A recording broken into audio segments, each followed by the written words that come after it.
नमस्कार साथियों, इस वीडियो में हम बताने वाले हैं कि हमारा देश भारत जो है लोकतांत्रिक देश है, इसे क्यों अब लोकतांत्रिक नहीं रहना चाहिए। क्योंकि हम लोगों ने ये लोकतांत्रिक देश होने के बावजूद भी इतने सारे भ्रष्टाचार हो रहे हैं, इतना सारा युवा लोग बेरोजगार हो रहे हैं। और इससे मैंने देखा है कि ये लोकतांत्रिक देश होना एक बहुत बड़ी बात थी, बहुत अच्छी बात थी, लेकिन यहाँ के जनता लोग ही बेईमान हो गए हैं और लालची हो गए हैं। इसलिए ये जो लोकतांत्रिक सुविधा हमारे पूर्वजों ने प्रदान किया था, वो उससे हम लोग सही तरीके से उपयोग नहीं कर पाए। और इस वजह से आज मैं कहने वाला हूँ कि इस देश को लोकतांत्रिक नहीं रहना चाहिए। इस देश को चाइना की तरह कुछ सालों के लिए कम्युनिस्ट बना देना चाहिए। कम से कम 20 वर्षों के लिए इस देश को किसी एक राजा के हाथों में सौंप देना चाहिए। प्रधानमंत्री, प्राइम मिनिस्टर, प्रेसिडेंट बना देना चाहिए 20 वर्षों के लिए। और वो लोग बिना जात पात चुनाव के डर भय से देश के लिए काम करते, देश के विकास, इंफ्रास्ट्रक्चर, टेक्नोलॉजी, जितने सारे गरीब लोग हैं उनको किस प्रकार से वो आगे बढ़ाया जाए, किस प्रकार से रोज़गार पैदा किया जाए। अगर कोई सचमुच का एक ईमानदार व्यक्ति हो जाता, उसे सत्ता 20 वर्षों के लिए सौंप दी जाती।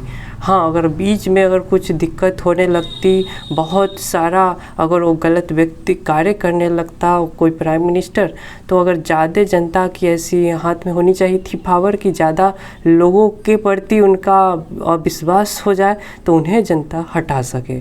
लेकिन इस चुनाव से मुक्ति मिलना चाहिए। क्योंकि कारण मैं बताऊंगा क्योंकि जब चुनाव हमारे प्रधानमंत्री करते हैं, 24 मतलब 5 साल का पीरियड होता है। हर एक साल किसी न किसी राज्य में चुनाव होते रहता है और हर एक बार प्राइम मिनिस्टर नरेंद्र मोदी भाजपा को जिताने के लिए चुनाव की रैलियां करते हैं और उसमें एक एक चुनाव में करोड़ों रुपए खर्च होते हैं। करोड़ों व्यवस्था करनी है, जनता को लाना है, बड़े बड़े पंडाल बनाने हैं, सुरक्षा कायम करना है। करोड़ों रुपए एक एक चुनाव, एक एक रैलियां में यहाँ पे खर्च होता है। और वो पैसे कहाँ से आते हैं? या तो बड़ी बड़ी जो भी कंपनियां हैं वो प्रधानमंत्री को देती होगी, जो राहुल गांधी कहते हैं अडानी अंबानी, या फिर जनता के टैक्स के पैसे का ही प्रधानमंत्री जी गलत उपयोग करते हैं। तो यहाँ पे लॉस क्या हो रहा है? जो भी रैलियाँ होती है उससे टैक्सेस का लॉस हो रहा है। उस टैक्सेस से किसी विकास कार्य के लिए लगा दिया जाता। और तो और ऐसा 5 साल कहीं ना कहीं पे किसी न किसी राज्य में चुनाव चलते रहता है और हो हंगामा होते रहता है। तो साथियों, ये चुनाव होना कोई बड़ी बात या फिर बुरी बात नहीं थी, लेकिन इसका हम लोगों ने फ़ायदा क्या देखा? फ़ायदा हमें तो कुछ नज़र नहीं आ रहा है। फ़ायदा हमें अगर नज़र आता तो अगर लोकतांत्रिक देश था, यहाँ पे जो चुनाव पद्धति थी उसका लोग सही उपयोग करते तो आज हमारा देश वर्ल्ड में नंबर 1 होता। लेकिन आज भी जो रुपए है, डॉलर के मुकाबले रुपए जो है 80 टाइम्स कम है। क्यों 80 टाइम्स? मतलब 80 से भी ऊपर एक डॉलर 80 रुपए से भी अधिक का चला जाता है। और लोकतांत्रिक देश होने के बावजूद भी तो इससे क्या पता चल रहा है? इससे पता चल रहा है कि जो चाइना में तो लोकतांत्रिक देश नहीं है, फिर भी वहाँ पे कितना वो डेवलप है। विश्व का सबसे अमीर देश चाइना बन जाएगा, अमेरिका को भी भविष्य में वो पछाड़ देगा। तो चाइना भी तो कम्युनिस्ट है, ठीक है, तो वो किस प्रकार से आगे बढ़ सकता है? वहाँ की जो गरीबी है वो भारत से बहुत ही कम वहाँ पे लोग गरीब हो सकते हैं। वहाँ पे सारे लोग रोजी रोजगार कर रहे हैं चाइना में। तो बात यहाँ पे है, एक कारण हो गई कि चुनाव में खर्चे होते हैं और 5 साल चुनाव होते रहता है। दूसरा कारण मैं बताना चाहता हूँ, यहाँ के मुखिया का चुनाव ले लीजिए, पैक्स का चुनाव ले लीजिए, वार्ड का चुनाव ले लीजिए, सरपंच का चुनाव ले लीजिए। चुनाव का भेड़ जाल इस प्रकार से हो जाता है कि जो पैसे खर्चा करता है वही जीतता है, और जो पैसे नहीं भी खर्च करे तो भी वो नहीं जीतता। कुछ ना कुछ तो खर्च करने ही पड़ते हैं, चाहे वो ईमानदार रहे, चाहे वो वहाँ पे भ्रष्टाचारी हो, लालची हो। उन्हें पैसे खर्च करते हैं तभी वो जीतते हैं। और पैसे खर्च जो व्यक्ति कर लिया, मान लीजिए मुखिया के चुनाव में 5 लाख रुपए खर्च कर दिया, वो अब व्यक्ति क्या ईमानदारी से काम करेगा? वो तो जो पैसे खर्च किए हैं उसे निकालने के लिए वो तरह तरह के भ्रष्टाचार करेगा। सारे लोग मिलजुल के गांठ साँठ करेंगे। और जो सड़कें पे लाइट लगनी होती है, वो लाइट क्या हम लोग देखते हैं कि सड़क पे लाइट लगी हुई है? क्या सोलर, हम लोग सोलर लगाने का व्यवस्था है कि पोले पोल सोलर लगाया जाए? सोलर क्या लगी है? नहीं लगी है। कहीं कहीं गांव में ही लगी है थोड़े मोरे, उसमें भी भ्रष्टाचार का भेंट चढ़ चुका है। तो इससे मैं ये कहना चाहता हूँ कि जनता ही बेईमान है, जनता ही लालची है, जनता ही नोट दीजिएगा तो ही वो वोट आपको देगा, अन्यथा आपको वोट दे ही नहीं सकता है, चाहे आप कितना भी ईमानदार रहिए। तो यहाँ की जनता ही बेवकूफ़ कहिए, बेईमान कहिए, नासमझ कहिए कि नोट के नाम पे वोट देने जाता है। वरना आप उसे नोट नहीं दीजिए तो वो उस धूप में वोट देने आपको नहीं जाएगा। उसके लिए आप स्प्राइट पिलाइए, टेम्पल भरा कीजिए, अगर दूर कहीं पे बूथ है चुनाव का, सारा कुछ कीजिए तो जाके वो वोट देगा। उसको खिलाइए पिलाइए। तो इससे क्या पता चलता है? एक व्यक्ति का लोकतांत्रिक हमारा देश था तो कर्तव्य होना चाहिए था कि वोट दे, लेकिन आप पैसे नहीं दीजिए, वो घर में बैठा है, उससे कोई लेना देना नहीं। तो जनता ही यहाँ की बुर्बक है, नासमझ है, बेईमान है, लालची है। कुछ मतलब फिर भी 80% 90% व्यक्ति लालची ही होते हैं। ठीक है, तो इसके कारण ही इस देश को लोकतांत्रिक नहीं होना चाहिए। अगर ये देश लोकतांत्रिक होता तो बिहार का जो कॉमेडियन अगर व्यक्ति लालू, जो कॉमेडी करने वाला व्यक्ति, क्या वो राष्ट्रीय चीफ मिनिस्टर बनता, बिहार का मुख्यमंत्री बनता? और उसने भ्रष्टाचार किए लालू जी, उसके बाद भी चारा घोटाला किए, क्या क्या उन पे और आरोप लगा, उसमें वो दोषी पाए गए। इसके बावजूद भी वो प्राइम मिनिस्टर, जेल में अगर चले जाने का डर था तो उन्होंने अनपढ़ अपनी पत्नी राबड़ी देवी को मुख्यमंत्री बना देते हैं। तो ये लोकतांत्रिक देश का क्या महत्व? और इस देश में जनता जात के नाम पे वोट करती है, तो इस लोकतांत्रिक देश से क्या फ़ायदा मिला? चरवाहा स्कूल खोलने से क्या फ़ायदा मिला? मैं पूछना चाहता हूँ कि आजकल अगर जनता समझदार होती तो जो तेजस्वी यादव, जो 9वीं फेल क्रिकेटर था, उन्हें बिहार की जनता सबसे ज़्यादा सीटें दे देती है, 80 सीटें। तो उन्हें तो तेजस्वी यादव को चुनाव में खड़ा होने भी नहीं देना चाहिए था। उन्हें यहाँ पे उनके पिताजी को जेल मिला तो ये भाजपा का उस पर कंट्रोल रहा, इसलिए वो जेल गई। वरना वो अगर भाजपा सरकार में नहीं आती तो लालू जी कभी जेल भी नहीं जाते। तो मैं यही पूछना चाहता हूँ कि मतलब कि जो एक ऐसा कंट्रोल या फिर सिस्टम लोकतांत्रिक देश थी, तो यहाँ की जनता तो जात पात करने लगी। वो आज भी लालू को जिंदाबाद जिंदाबाद के नारे लगाते हैं। तेजस्वी यादव को अगर भारतीय संविधान या फिर लोकतांत्रिक देश था तो लोग उन्हें एक वोट भी नहीं देते और हमारे नियम कानून से उस तेजस्वी यादव को चुनाव में खड़ा होने भी नहीं दिया जाता। लेकिन आजकल वो मतलब सबसे नंबर 1 पार्टी आरजेडी की पार्टी है, इतना भ्रष्टाचार करने पर भी। यानी कि जात पात आज भी बिहार वासियों के मन में बैठा हुआ है। तो इस लोकतांत्रिक देश से मुझे तो हानि ही लग रही है, नुकसान ही हो रही है। दूसरी बात कर लीजिए कि जनता ही मूर्ख है। जनता ने मूर्ख के लालच को केजरीवाल ने समझा और मुफ्त की रेबिया बांटने लगी। मतलब कि पानी फ्री कर दीजिए, बिजली बिल फ्री कर दीजिए। अब जनता उस फ्री के चक्कर में क्या करने लगी, तो केजरीवाल को सत्ता सौंपते गई 2-2 बार 3-3 बार।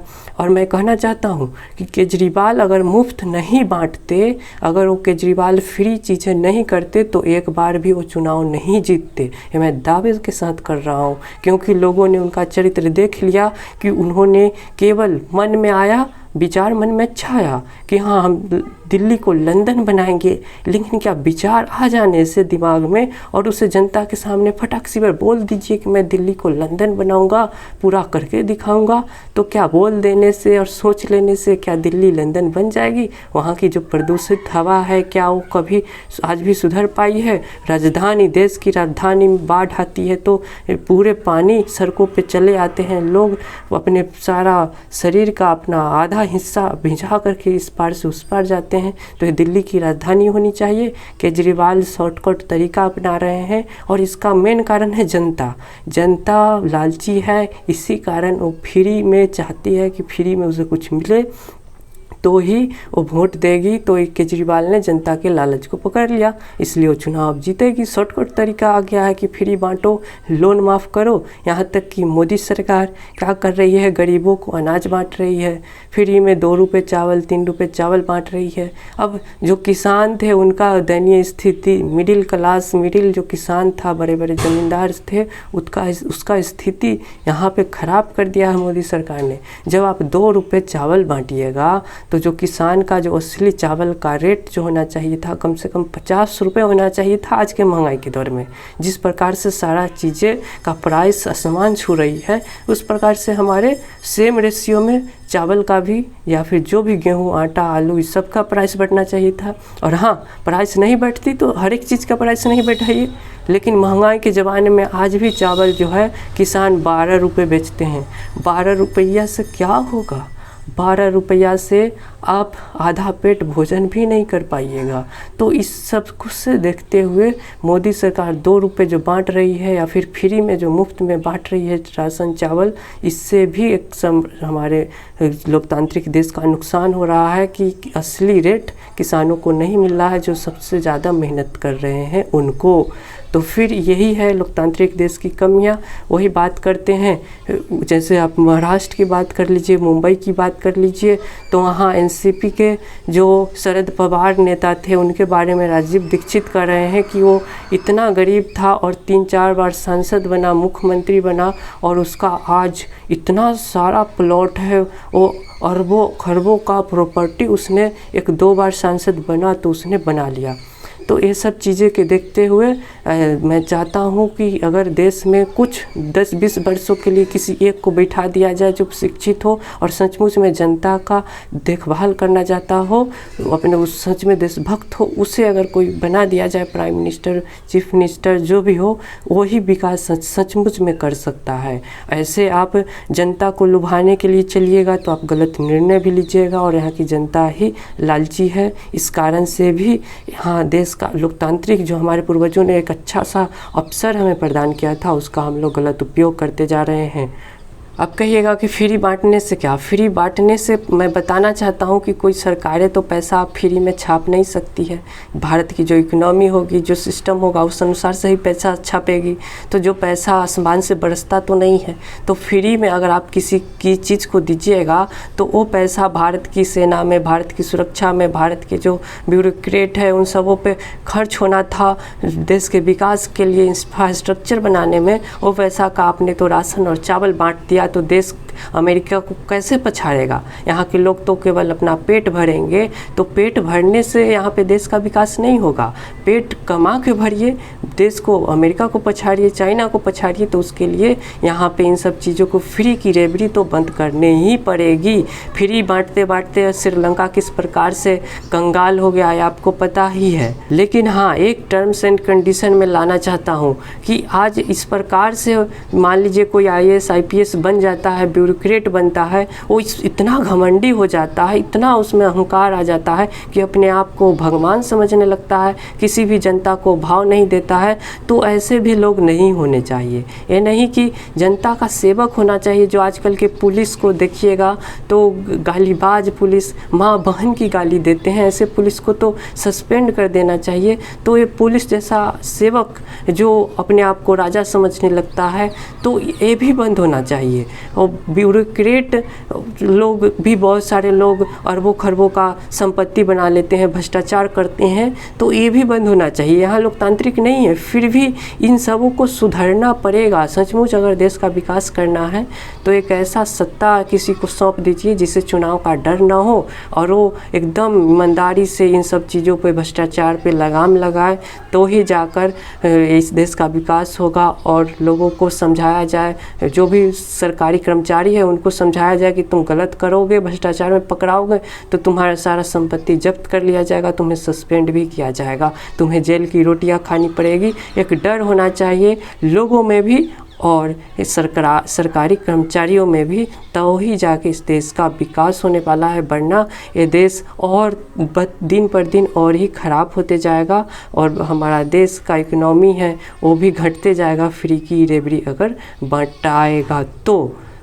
तो आशा करता हूँ कि साथियों आपने मेरा पक्ष भी समझ लिया कि किस वजह से हमारा ये लोकतांत्रिक देश फलीभूत और अच्छा होना चाहिए था वो और भी ज़्यादा ख़राब होते जा रहा है। और अगर आप प्राइम मिनिस्टर, चीफ मिनिस्टर को कम से कम बंद नहीं करना चाहते हैं तो मुखिया, वार्ड और सरपंच इन सबको तो आप बंद कर ही दीजिए। वार्ड सदस्य, जो भी पैक्स चुनाव होता है, इन सब चीज़ों को तो बंद ही कर दीजिए, क्योंकि यहाँ तो केवल और केवल लोग बनते ही इसीलिए है कि वो भ्रष्टाचार कर सके। उनका टारगेट विकास करना नहीं होता है, उनका टारगेट केवल और केवल पैसे कमाना, घूस लेना, अपने घर को बड़ा बना देना। उनका ये हो जाना चाहिए था कि पूरा समाज उनका घर हो जाना चाहिए था, सारे लोग उनका परिवार होना चाहिए था। लेकिन वो लोग इतने स्वार्थी होते हैं कि अपने घर को बनाने के लिए ही चुनाव में खड़ा होते हैं। चुनाव में इसलिए ही खड़ा होते हैं क्योंकि उनका पेट भर सके, वो अपना ही घर बार चला सके, भ्रष्टाचार कर सके। तो ये चुनाव वाला जो मुखिया, प्रांत, सरपंच, ये सब तो बंद होना ही चाहिए, क्योंकि ऊपर से जो पैसा आता है उसमें ये लोग मिल बांट कर खा जाते हैं। तो मुखिया, सरपंच, वार्ड, ये सब तो 100% बंद होना चाहिए। यहाँ पे योग्य और शिक्षित व्यक्ति को बनाइए और चीफ मिनिस्टर और प्राइम मिनिस्टर में भी आप एक निश्चित सीमा, योग्यता और कुछ क्वालिटी का निर्धारण कीजिए। आजकल अनपढ़ भी अगर कोई प्राइम मिनिस्टर बन जाए या फिर अनपढ़ कोई चीफ मिनिस्टर बन जाए तो कितनी बुरी बात है, उसमें भी योग्यता होनी चाहिए। और जो यहाँ पे रक्षा मंत्री होता है, शिक्षा मंत्री होता है, इन सबों को तो कम से कम आप हटा दीजिए चुनाव से। अब कोई अनपढ़ व्यक्ति को आप शिक्षा मंत्री बना दीजिएगा, उसे अगर कुछ पता ही नहीं है कि शिक्षा क्या होता है, पढ़ाई क्या होता है, तो इसी प्रकार से रामचरितमानस पे सवाल उठाते रहेगा। ठीक है। और अगर आप किसी रक्षा मंत्री को बना देते हैं, ऐसे व्यक्ति को जो अपनी रक्षा खुद नहीं कर सकता है, उसकी रक्षा के लिए 10, 5, 20 सैनिक चाहिए, आर्मी का जवान चाहिए। मान लीजिए अभी रक्षा मंत्री कौन है, राजनाथ सिंह है, वो अपनी रक्षा खुद नहीं कर सकते हैं, उसे आप रक्षा मंत्री बना दे रहे हैं। कोई बिजली के बारे में कुछ जानता नहीं, उसे बिजली विभाग का मंत्री बना दीजिएगा तो खाक जानकारी लेगा, वो क्या कर पाएगा, कुछ नहीं कर पाएगा। तो इसलिए सीएम और प्राइम मिनिस्टर इन सबों को मान लीजिए कि एक लोकतांत्रिक रहने दिया जाए, लेकिन रक्षा मंत्री होना चाहिए जो वहाँ पे पुराने समय में सेनापति क्या होते थे कि पूरा सैनिकों को पीछे रखते थे और खुद आगे रहते थे। तो ऐसा होना चाहिए। रक्षा मंत्री अपनी रक्षा नहीं कर सकता है, और रक्षा मंत्री तो ये लोकतांत्रिक देश का क्या है, यहाँ पे कमियां ही तो है। और ये हमारा देश लोकतांत्रिक है तो इन सब कमियों के बारे में चर्चा होनी चाहिए, बोलना चाहिए, खुल के बोलिए। और हम पे कोई मतलब नहीं कि कुछ बोल दिया अंडसंड तो कार्रवाई हो जाएगा। सही बात है तो लोगों को मानना चाहिए, उस पर भी काम लोग करें, इसकी मैं आशा करता हूँ। तो साथियों, इस वीडियो में इतना ही। धन्यवाद।